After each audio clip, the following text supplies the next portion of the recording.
we're gonna figure out what the remainder theorem is doing for us. And so to do that, we're gonna start off by simply substituting in -2 into my equation.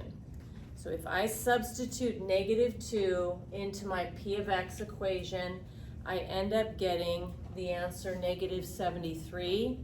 So there's my first answer. Okay, the next thing that I want to do is I want to take my polynomial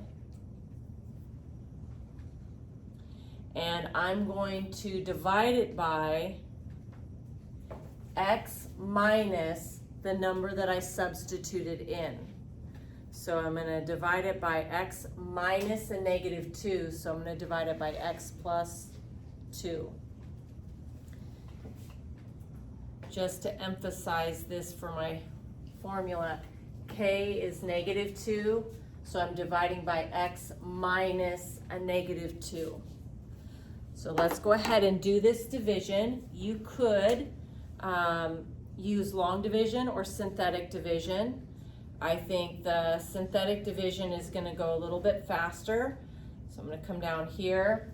You want to take the -2, x plus 2, so we use -2, which is not a coincidence. It's the same number I substituted into the equation. Synthetic division, we use the coefficients. So I rewrote that, -2 in blue, 6 in blue.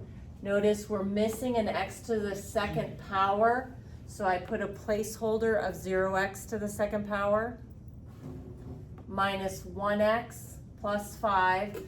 So using these numbers, -2, 6, 0, -1, and 5. Here they are.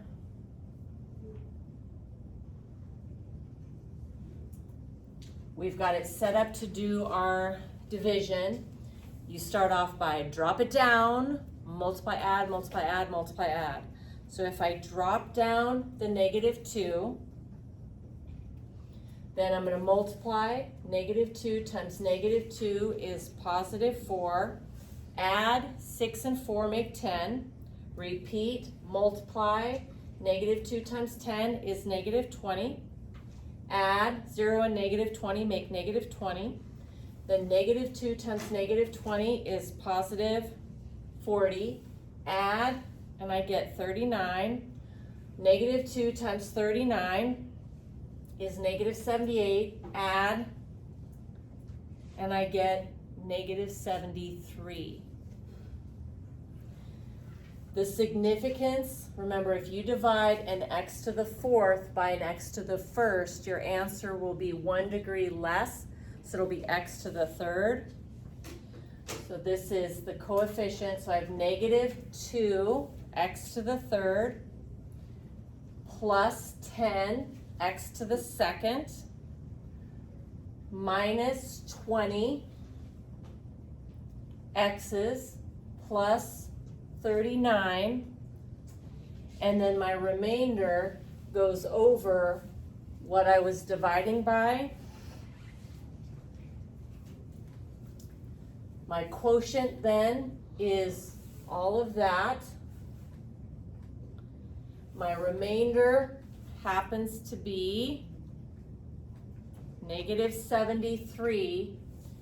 And the key here is these being the same is not a coincidence.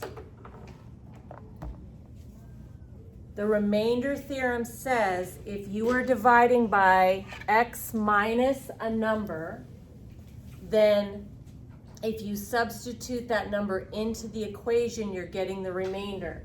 So if I'm dividing by x plus 2, I want to take the opposite of that number, which is -2, substitute it into my equation, and whatever I get out will be the remainder as if I did that full division.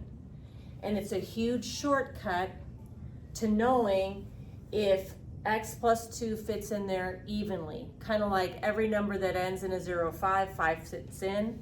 This is a quick way to find out if x plus 2 fits in, because if the remainder is 0, the answer would be yes, but if the remainder is not 0, then it didn't fit.